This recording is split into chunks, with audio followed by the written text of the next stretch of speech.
నా పేరు దాదామణి బ్రహ్మం గారు. అది కల్వకుర్తి తాలూకా ఎల్లికల గ్రామము. నేను గత 20 సంవత్సరాల నుంచి మన విజయరామరావు గారి ప్రసంగాలు వినుకుంటూ ఆయన చెప్పిన బాటలో నడుస్తున్నాను. కాకపోతే వ్యవసాయం నేను 2004లో నాకు 10 ఆవులు ఉండేది. నాకు యాక్సిడెంట్ అయ్యి ఆవులు అమ్ముకోవడం జరిగింది. బర్రెలు కూడా నాటుబాలు ఉన్నాయి, అవి కూడా అమ్ముకోవడం జరిగింది.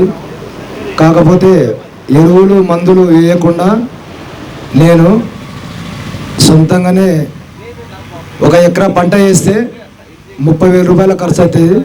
కానీ నేను 3 క్వింటాల బియ్యం వస్తాయి. 3 క్వింటాల బియ్యం బయట కొనుక్కుంటే 15,000 అవుతుంది.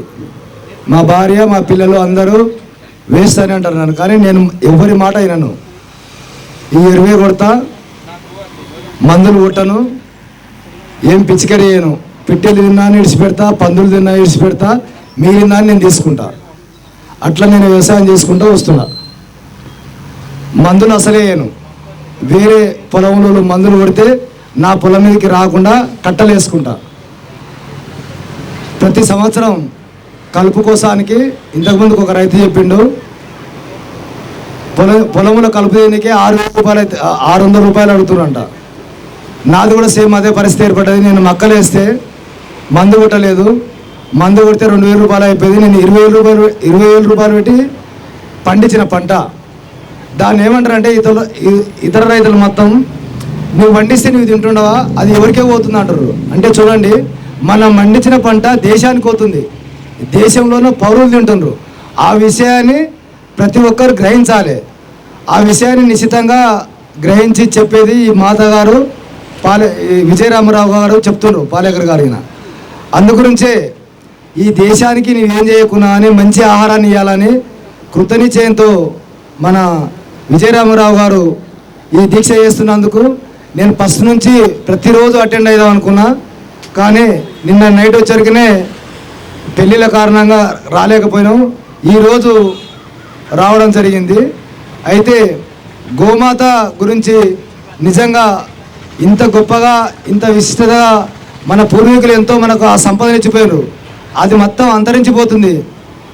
మాతగారు చెప్పినారు, జటాగ్ని స్త్రీల్లో పట అంటే ఆహారం సరిగా తీసుకోక అనవసరమైన మందులు వాడి ఎంత నీ దేహం ఎంత ఖరాబ్ అవుతుందో ఒక్క క్షుణ్ణంగా చెప్పింది. నేను కూడా సారు ఎప్పుడు విజయరామరావు గారు ఆ మాతగారి గురించి చెప్పంగా నేను వినలేదు, ఈరోజుగా విన్నాను. కాబట్టి నేను కూడా వ్యవసాయాన్ని పాలేకర్ విధానం 5 అంచెల వ్యవసాయాన్ని చేద్దామని ఈసారి ఇక్కడ రావడం జరిగింది. నేను స్కూల్ చైర్మన్ ఒక 20 సంవత్సరాలు. మేడం చెప్పింది ఇంగ్లీషు సకారాలని. నిజంగానే ఇంగ్లీషు చదువుకోనికే తల్లిదండ్రులు అందరూ అది చదివితేనే ఉద్యోగాలు వస్తాయని ప్రైవేట్ బాట పట్టిర్రు. నేను గ్రామంలో ఉండి ఒక 20 సంవత్సరాలు నేను రోజు బడి దగ్గరికి పోతా. అంటే స్కూల్లే దేవాలయాలు, బడి పిల్లలే దేవుళ్ళు. అంటే బాలబాలికలే బ్రహ్మతో సమానం. అంతే మంచి జ్ఞానాన్ని ఇవ్వాలి.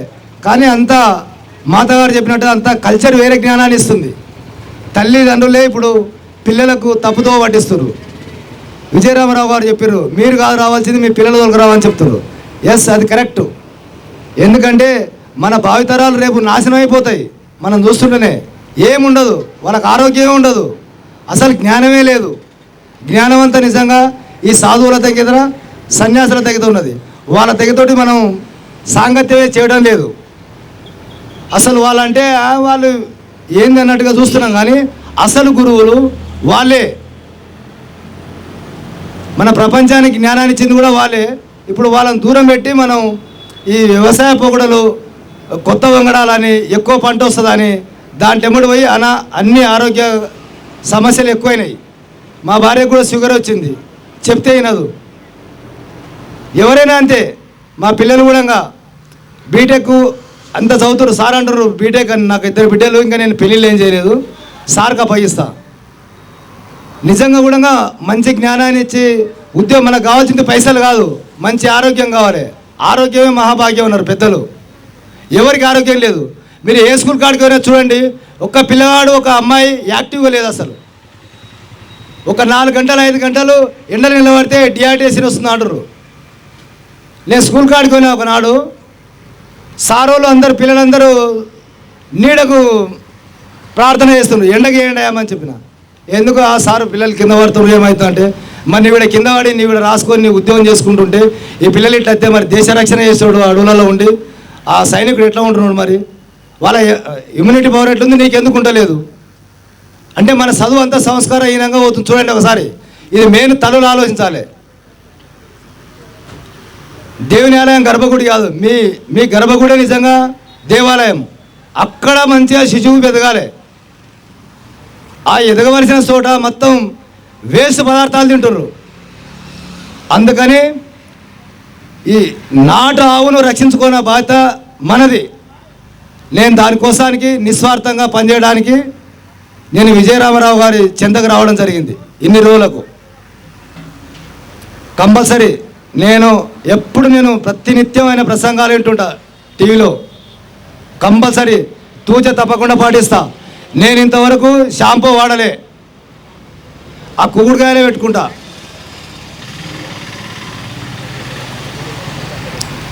అంటే కొందరు ఇన్సల్ట్గా మాట్లాడతారు, కానీ మనకు మంచి జరగని ఏదైనా తీసుకోకూడదు. ముఖ్యంగా మారవలసింది పురుషుల కన్నా స్త్రీలు ఎక్కువ మారాలి. వాళ్ళు మారడం వల్లనే భవిష్యత్ తరాలను మారుస్తారు.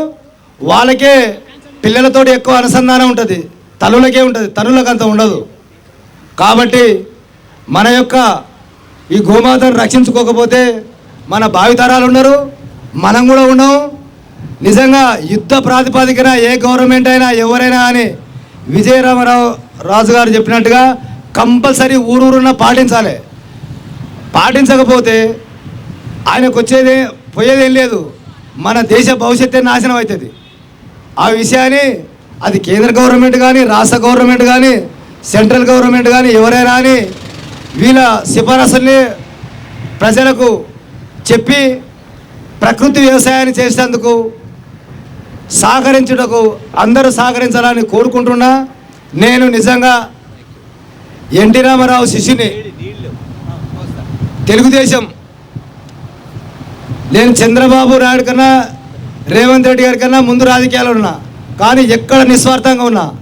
రేపు కూడా ఈ షాంపూ చేయమని చెప్పిండు కదా సార్, నేను కూడా దాన్ని ప్రొసీజర్ తీసుకొని నా ఊళ్ళో చేస్తా సార్.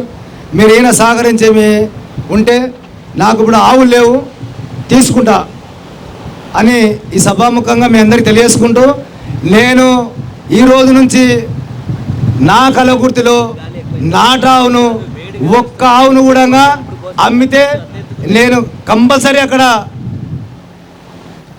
స్ట్రైక్ చేసి దాన్ని ఆపరికే ప్రయత్నం చేస్తానని విజయరామరావు గారి మా ఆశయ సాధనలో నేను ముందుంటానని తెలియజేసుకుంటున్నాను సార్. మీకు ధన్యవాదాలు తెలియజేసుకుంటున్నాను. మరిన్ని అప్డేట్స్ కోసం బ్యాక్ టు రూట్స్ యూట్యూబ్ ఛానల్ని సబ్స్క్రైబ్ చేసుకోండి.